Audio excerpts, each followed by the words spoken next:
I remember the exact moment the sky stopped being normal. It did not explode or split open with fire. It simply felt wrong.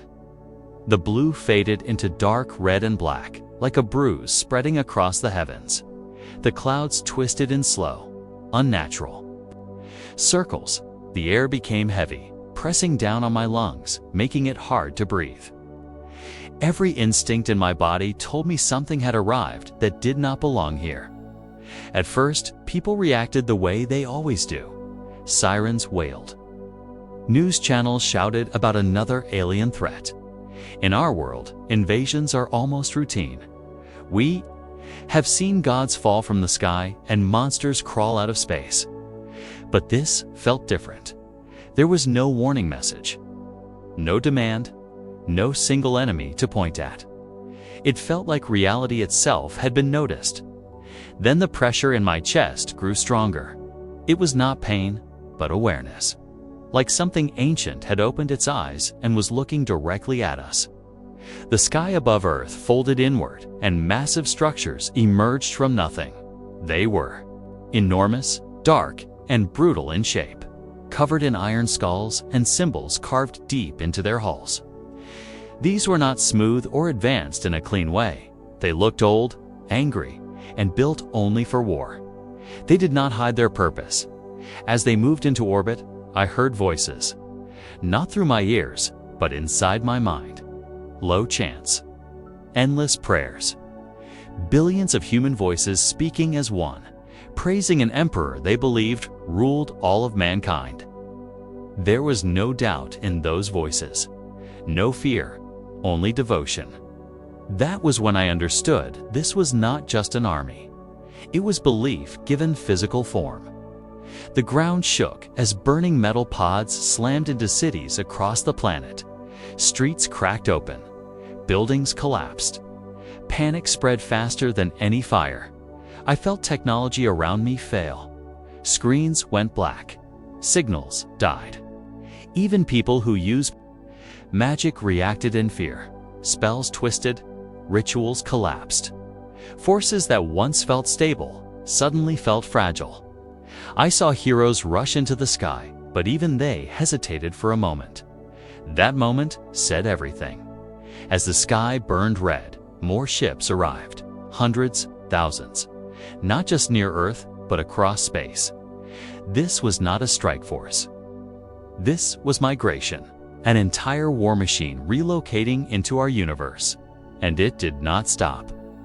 I realized something then that chilled me more than any invasion ever had. These beings did not come for conquest, glory, or revenge. They came because war was normal to them. Because endless battle was the only way their civilization knew how to exist. Peace was not their goal. Survival through conflict was. Our universe was not under attack because we were weak or valuable. We were attacked because we existed. I stood there watching the sky bleed. I knew this was not another crisis we could reset or fix. This was the beginning of a long, grinding war that would test not just our strength, but our identity. And once it started, there would be no easy. Way back, they landed with purpose. No warnings. No attempts to talk. Within hours, entire zones were locked down. Massive walls of steel rose from the ground. Gun emplacements were placed with perfect order. Everything they did was fast, planned, and absolute. I approached their forces carefully, knowing instinct alone would not protect me. These were not wild invaders.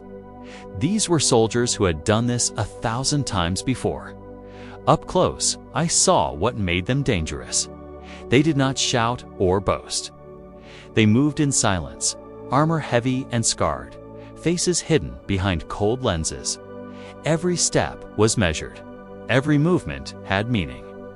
Their weapons looked crude, almost outdated compared to ours, but when they fired, the damage was horrifying. Armor melted, concrete shattered. Each shot felt personal, like it carried anger and faith together. They were not just firing guns. They were delivering judgment. They told me they were the Imperium of Man. They spoke of their emperor with reverence, so deep it felt painful. A ruler who no longer spoke or walked, yet still ruled through belief alone. 10,000 years of war had not weakened that loyalty. It had sharpened it. I understood quickly that logic would not work here.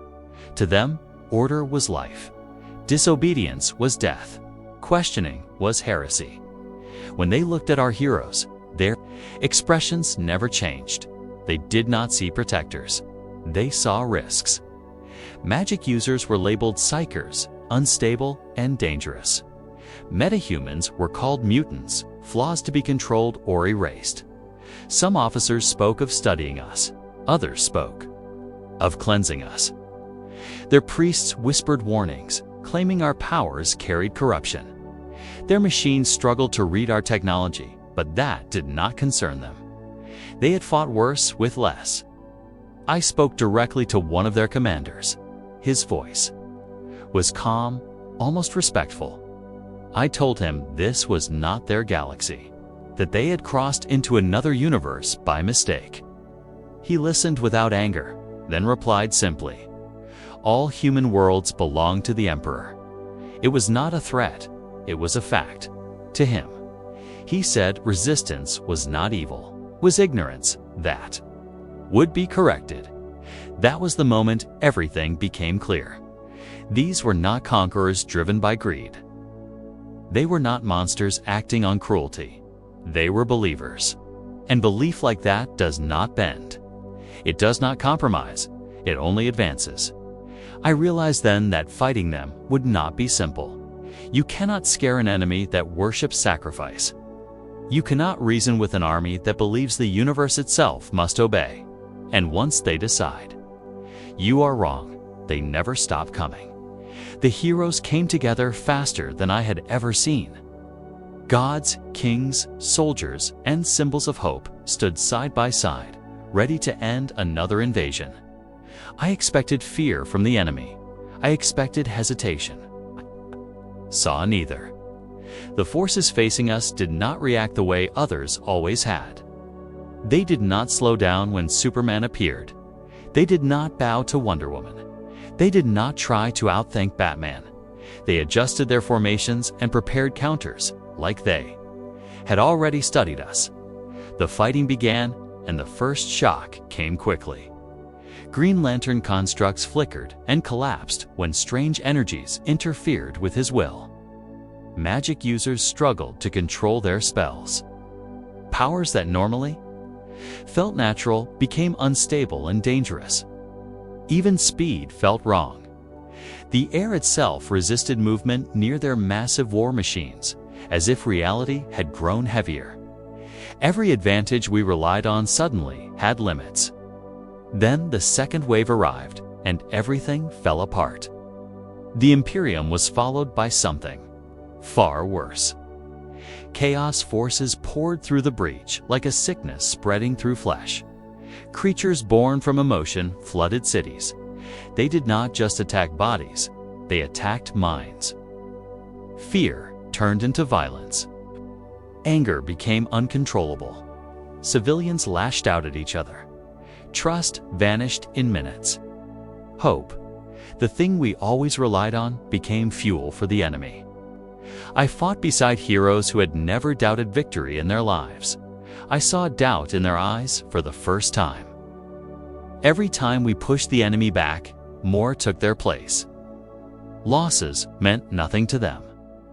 They advanced over their own dead without slowing down. They did not retreat. They did not break. Faith drove them forward, stronger than fear ever could. Even when we won battles, nothing ended. Cities were saved, but the war continued elsewhere. Space burned. Worlds screamed. This was not a conflict with an endpoint. It was a system designed to keep fighting forever. The worst part was the feeling beyond the battlefield. A presence, watching, learning. I could sense vast minds studying us from outside reality. Dark gods feeding on our emotions, testing what made us strong and turning it against us. Our universe was loud with feeling: love, rage, hope, despair. To them, it was not sacred. It was a resource. That was when I understood the truth. This was not a war meant to be won quickly. This war was changing us. It was forcing heroes to question what they were willing to sacrifice. And once that question is asked, nothing ever stays the same. I believed for too long that the Imperium was the real enemy. They were visible. They had ships, armies, weapons, and clear commands. But as the war dragged on, I started seeing the deeper damage spreading behind the battles. That damage had no uniforms and no banners. It slipped through cracks we did not. No, we had. That was chaos. The changes were slow at first. Cities that survived attacks still felt wrong. People became short-tempered.